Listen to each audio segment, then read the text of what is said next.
नमस्कार बच्चों, एक बार फिर से ऑनलाइन क्लासरूम में आपका स्वागत है। देखिए, हमने पीछे तक आपके अध्याय 11 बायोटेक्नोलॉजी प्रोसेस एंड प्रिंसिपल्स में जो क्लोनिंग संवाहक है वहाँ तक बातें कर ली थी। आज का हमारा जो मुख्य टॉपिक रहने वाला है, जिससे हम शुरुआत करेंगे, पादप एवं जंतुओं में पुनर्योगज डीएनए का स्थानांतरण। प्यारे बच्चों, पादप एवं जंतुओं में पुनर्योगज डीएनए का स्थानांतरण। प्यारे बच्चों, किस प्रकार से पादप और जंतुओं में पुनर्योगज डीएनए जो है वो ट्रांसफ़र किया जाता है, उसकी बात हम लोग विस्तार से करेंगे। प्यारे बच्चों, अब आपको ये देखना है कि किस प्रकार से ट्रांसफ़र की क्रिया जो है वो संपन्न होती है। पौधों में वांछित डीएनए को प्रपोषी कोशिका में पहुंचाने के लिए एक वाहक को काम में लिया जाता है और उस वाहक का नाम है टीआई प्लाज्मिड। क्या नाम है प्यारे बच्चों? टीआई प्लाज्मिड जो है वो है, एक मिनट, ये काम नहीं कर रहा। टीआई प्लाज्मिड, कौन सा प्लाज्मिड है? टीआई प्लाज्मिड नामक वाहक पौधों में काम में लिया जाता है। किसी वांछित डीएनए को किस में पहुंचाने के लिए? प्रपोषी कोशिका में पहुंचाने के लिए उसको काम में लिया जाता है, टीआई प्लाज्मिड को। इस टीआई प्लाज्मिड की बात करते हैं कि इसको प्राप्त किससे किया जाता है। तो प्यारे बच्चों, प्राप्त की अगर बात करें, टीआई प्लाज्मिड को प्राप्त करने की अगर बात करें तो इसे एग्रोबैक्टीरियम ट्यूमिफेसियस नामक जीवाणु से प्राप्त किया जाता है। बहुत बार यह प्रश्न पूछा जाता है कि टीआई प्लाज्मिड जो है वो किससे प्राप्त किया जाता है।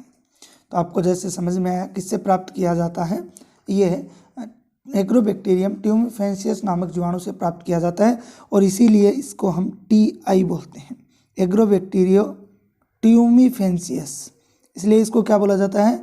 टीआई प्लाज्मिड जो है वो बोला जाता है, इसके द्वारा प्राप्त किया जाता है। तो प्यारे बच्चों, एक तो महत्वपूर्ण बात ये हो गई। आगे बात करते हैं, इसके बाद टीआई प्लाज्मिड के बारे में आगे बात करते हैं। टीआई प्लाज्मिड का उपयोग एकबीजपत्री पादपों में किया गया है। यह भी बात बहुत महत्वपूर्ण है। टीआई प्लाज्मिड का उपयोग किस में किया जाता है? एकबीजपत्री पादपों में किया जाता है। जो मोनोकोटिलिडनी होते हैं उनके अंदर इसका उपयोग जो है वो किया गया है। द्विबीजपत्री पादपों में यह जीवाणु रोगकारी होते हैं। भी एकबीजपत्री पादपों में उपयोग किया गया है, द्विबीजपत्री पादपों में उपयोग जो है वो क्यों नहीं किया जाता? तो क्यों नहीं किया जाता? क्योंकि ये जीवाणु रोगकारी होते हैं।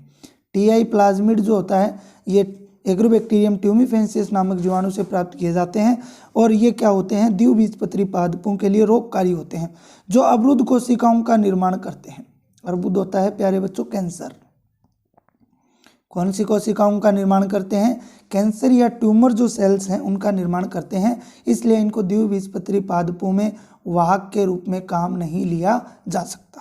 ठीक है। जंतुओं में वाहक के रूप में भी इनको काम में नहीं लिया जाता। जंतुओं में रेट्रोवायरस का उपयोग जो है वो वाहक के रूप में किया जाता है।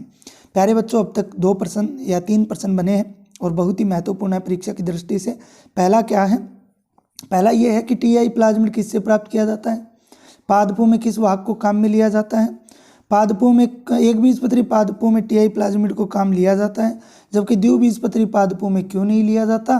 तो इसका भी उत्तर आपके सामने है। और जंतुओं में वाहक के रूप में किसको उपयोग में लिया जाता है? रेट्रोवायरस को उपयोग में लिया जाता है। प्यारे बच्चों, आशा करता हूँ यहाँ तक आपके कोई समस्या नहीं है। इसके बाद में हम लोग आगे चलते हैं अगले टॉपिक पर और महत्वपूर्ण टॉपिक पर, जहाँ से मैंने क्वेश्चन बैंक में भी आपको बहुत सारे प्रश्न जो है वो दिए हैं और आप लोग यहाँ पर भी उसको देखोगे कि कौन कौन से प्रश्न जो है वो महत्वपूर्ण बन सकते हैं। तो प्यारे बच्चों, बात करते हैं आगे डीएनए स्थानांतरण की प्रत्यक्ष विधि। डीएनए स्थानांतरण की प्रत्यक्ष विधि कि डीएनए जो है, वांछित डीएनए जो है, उसको हमने वाहक के साथ जोड़ दिया और वाहक के साथ जोड़ने के बाद में अब उसको हम जो है प्रपोषी कोशिका में स्थानांतरण किस प्रकार से करेंगे। तो पुनर्योगज डीएनए को प्रपोषी कोशिका में पहुंचाने के लिए प्रत्यक्ष विधियों का प्रयोग किया जाता है। डायरेक्ट मेथड जो है, ठीक है ना, डायरेक्ट मेथड जो है उनका उपयोग जो है वो किया जाता है। तो आपको इस बात का जो है वो ध्यान में रखना है। इसके बाद में चलते हैं आगे अगर बात करें तो पुनर्योगज डीएनए को प्रपोषी कोशिका में पहुंचाने के लिए ध्यान रखना प्यारे बच्चों, मैं आपको बहुत ही शानदार बात बता रहा हूँ अभी कि पुनर्योगज डीएनए को प्रपोषी कोशिका में पहुंचाने के लिए द्विसंयोजी धनाहीन कैल्शियम की आवश्यकता होती है। बस ये आपको ध्यान में रखना है, द्विसंयोजी धनाहीन, क्योंकि कैल्शियम क्या होता है, कैल्शियम आयन जो होते हैं वो धनाहीन होते हैं, तो द्विसंयोजी धनाहीन कैल्शियम का उपयोग जो है वो किया जाता है। इसका एक जगह जो कैल्शियम है इसका एक जगह और उपयोग किया जाता है, आपको मैं बता देता हूँ जहाँ तक मुझे याद आ रहा है कि जो हमारे शरीर पे जब चोट लग जाती है तो रुधिर का थक्का बनता है, तब भी ये कैल्शियम आयन बहुत महत्वपूर्ण होता है, अपनी महत्वपूर्ण भूमिका निभाता है। ठीक है, तो ये वहाँ की बातें या बीच में याद आ गया तब आपको बता दिया है। तो द्विसंयोजी धनाहीन का उपयोग जो है वो किया जाता है। इसके साथ ही अगर बात करें तो कैल्शियम आयन के साथ पुनर्योगित डीएनए व प्रपोषी कोशिका को बर्फ पर ले जाया जाता है। इसके बाद का मेथड क्या है कि हमने कैल्शियम आयन ले लिया, कैल्शियम आयन प्राप्त होने के बाद में कैल्शियम आयन को कैल्शियम के साथ पुनर्योगित डीएनए व प्रपोषी कोशिका को बर्फ पर ले जाया जाता है। अब देखिए पूरा का पूरा क्लियर है कि प्रपोषी कोशिका क्या होती है। जिस कोशिका में मान लीजिए ये प्रपोषी कोशिका है, ठीक है, और ये हमारे पास डीएनए है, ठीक है, और ये हमारे पास कैल्शियम है। इन सब को एक साथ किस पे ले जाया जाता है, बर्फ़ पे ले जाया जाता है। आइस जो होती है उस पे ले जाया जाता है, बर्फ़ के ऊपर ले जाया जाता है। उसके बाद डीएनए को 42 डिग्री सेंटीग्रेड पर उपचारित किया जाता है। इसके बाद जो ये डीएनए है इसको 42 डिग्री सेंटीग्रेड पर उपचारित किया जाता है। 42 डिग्री सेंटीग्रेड पर क्या किया जाता है, उपचारित किया जाता है प्यारे बच्चों। इसके बाद वापस बर्फ पर ले जाया जाता है, जिससे ये डीएनए प्रपोषी कोशिका में पहुंच जाता है। तो इस प्रकार से डीएनए स्थानांतरण की एक तो प्रत्यक्ष विधि है, डायरेक्ट मेथड। सुनिए, डायरेक्ट मेथड को मैं आपको अलग अलग तरीके से बताने की कोशिश करता हूँ। एक तो हमारे पास क्या होना चाहिए, डीएनए होना चाहिए, डीएनए प्लस उसके साथ में हमारे पास वाहक होना चाहिए। क्या होना चाहिए, वाहक। वाहक के बाद अगर बात करें तो डीएनए हो गया, वाहक हो गया, वाहक के साथ ही अगर हम लोग बात करें तो अब कैल्शियम होना चाहिए। क्या होना चाहिए, कैल्शियम जो धनाहीन है वो होना चाहिए। साथ में प्रपोषी कोशिका जिसमें हमें इसको पहुंचाना है वो होनी चाहिए। ठीक है, इन सब को हम एक साथ किस पे ले जाते हैं, बर्फ पर ले जाते हैं। तो ये तो आपके पुनर्योगित डीएनए ही हो गया, ये कैल्शियम धनाहीन हो गए और ये प्रपोषी कोशिका हो गई साथ में। अब इनको बर्फ पर ले जाया जाता है। बर्फ में ले जाने के बाद में इस डीएनए को 42 डिग्री सेंटीग्रेड पर क्या किया जाता है, उपचारित जो है वो किया जाता है। और बाद में क्या है, बर्फ पर वापस ले जाया जाता है, जिससे ये डीएनए प्रपोषी कोशिका में आसानी से क्या कर जाता है, प्रवेश कर जाता है। तो प्यारे बच्चों एक तो मेथड ये हो गया। दूसरे मेथड की अगर बात करें, सूक्ष्म इंजेक्शन। दूसरा मेथड जो है वो कौन सा है, सूक्ष्म इंजेक्शन। तो इस विधि में, सूक्ष्म इंजेक्शन विधि में अगर बात करते हैं तो इस विधि में पुनर्योगित डीएनए को सीधे ही प्रपोषी कोशिका में जो है प्रपोषी कोशिका केंद्रक में पहुंचा दिया जाता है, और इसी को सूक्ष्म अंतःक्षेपण या सूक्ष्म इंजेक्शन या माइक्रो इंजेक्शन कहते हैं। और ये विधि जो है जंतुओं में अपनाई जाती है। किस में अपनाई जाती है, जंतुओं में अपनाई जाती है।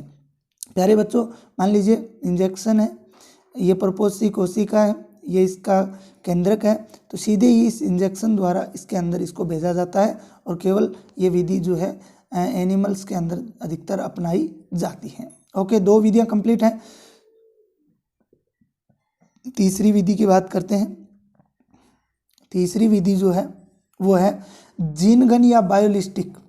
इस विधि में पुनर्योगित डीएनए को प्रपोषी कोशिका में पहुंचाने के लिए एक गन का इस्तेमाल किया जाता है। इस विधि में पुनर्योगित डीएनए को प्रपोषी कोशिका में पहुंचाने के लिए टंगस्टन व सोने की, किसकी, टंगस्टन व सोने की गोलियों का उपयोग किया जाता है। प्यारे बच्चों एक तो टंगस्टन की बनी हुई और एक सोने की गोलियां बनाई जाती हैं, उनका उपयोग जो है वो किया जाता है। और इस प्रकार डीएनए को प्रपोषी कोशिका में पहुंचाने की जो तकनीक है, टंगस्टन और गोलियों, सोने की गोलियां बनाकर जो तकनीक अपनाई जाती है उसी को जीन गन या बायोलिस्टिक, दोनों शब्द आपको ध्यान रखने हैं। एक तो आपको ध्यान रखना है जीन गन और एक आपको ध्यान रखना है बायोलिस्टिक। ठीक है, बायोलिस्टिक। ओके, दोनों ही एक का ही नाम है, तो आपको इसको विशेष तौर पे यहाँ पे आप लोग साथ में इम्पोर्टेंट लगा सकते हो अपनी बुक के। ठीक है, मैं जब आपको पढ़ा रहा होता हूँ अपने नोट्स अपने पास रखिए, उनको मैं जैसे जैसे बता रहा हूँ वो आप लोग उसको अंडरलाइन कीजिए। और जो मैं आपको असाइनमेंट के अंदर नोट्स जो भी प्रश्न डालता हूँ उनका आप लोग अध्ययन कीजिए, कहीं से और प्रश्न आने की संभावना नहीं होगी।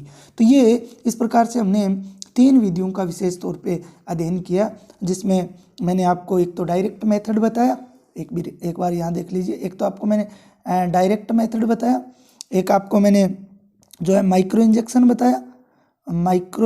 बताया, ठीक है। एक आपको मैंने क्या बताया, अभी जो पढ़ी है वो जीन गन मेथड पढ़ा है। कौन सा पढ़ा है? जीन गन मेथड जो है वो पढ़ा है। तो प्यारे बच्चों 3 ये पुनर्योगज डीएनए को प्रपोषी कोशिका में स्थानांतरित करने की मुख्य रूप से 3 विधियां जो है वो तीनों की बात हमने विस्तार से कर ली है। अब चलते हैं पुनर्योगज डीएनए के निर्माण के चरण। वैसे तो पुनर्योगज डीएनए निर्माण के चरण जो है हम लोग पढ़ चुके हैं, फिर से टॉपिक दे रखा है तो एक बार फिर से इनका अध्ययन जो है वो कर लेते हैं कि पुनर्योगज डीएनए के निर्माण के चरण में मुख्य रूप से जो चरण होता है वो सबसे पहले होता है डीएनए का पृथक्करण। सबसे पहले डीएनए को क्या किया जाएगा? अलग किया जाएगा, और वो आपको पता ही है कौन सी विधि द्वारा?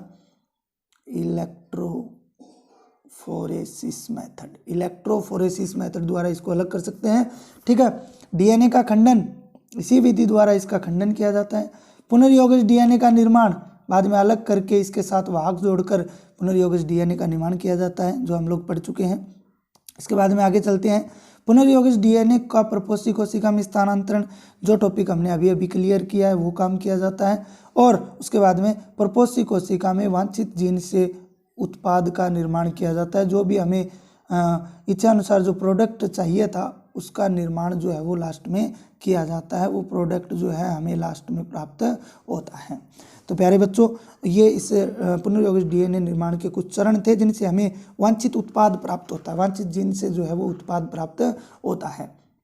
इसके बाद में देखिए हम लोग अगर बात करें आगे कि डीएनए का पृथक्करण किस प्रकार से होता है, तो डीएनए के पृथक्करण की बात करते हैं तो किसी कोशिका से डीएनए को अलग करने के अनेक एंजाइमों का उपयोग किया जाता है। वो एंजाइम हम लोग पढ़ चुके हैं।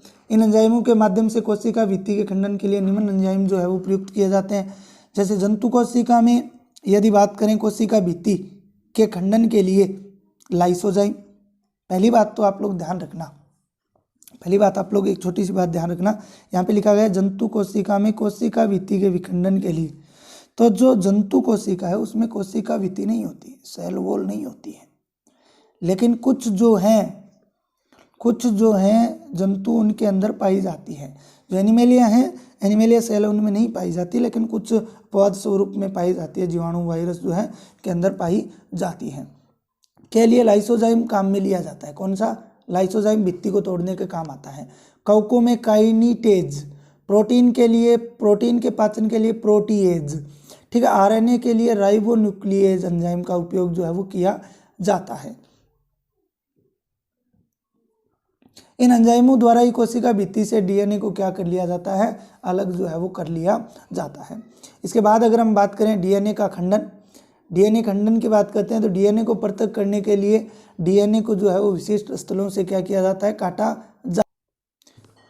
विशिष्ट स्थलों से क्या है? इनको काट लिया जाता है। प्रतिबंधित एंजाइमों द्वारा इसको क्या किया जाता है? काटा जाता है। इसके बाद में 3 नंबर अगर हम लोग बात करें, अभी इस पीडीएफ के अंदर अवेलेबल नहीं है, मैं आपको बता देता हूँ, आपके पास बुक है उसमें 3 नंबर जो लिखा हुआ है पुनर्योगज डीएनए का जो है पुनर्योगज डीएनए का निर्माण करते हैं। उसके बाद पुनर्योगज डीएनए का प्रपोषी कोशिका में स्थानांतरण करते हैं, और उसके बाद प्रपोषी कोशिका में वांछित जीन से क्या कर लेते हैं? उत्पाद प्राप्त कर लेते हैं।